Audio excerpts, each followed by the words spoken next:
ලක්ෂ 75180යි. ඔවුන්ට හිමිවන ආසන සංඛ්‍යාව ආසන 6ක්. සමගිය ජනබලවේගය 1,0958ක් ලබාගෙන තිබෙනවා ඡන්ද. ඔවුන්ට හිමිවන ආසන සංඛ්‍යාව ආසන 2ක්.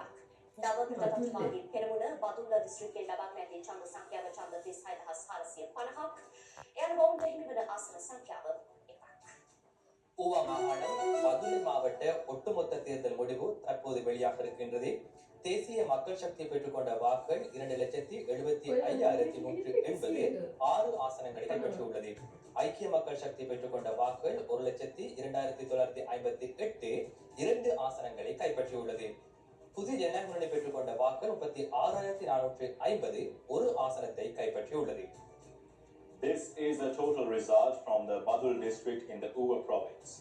National People's Power has obtained 207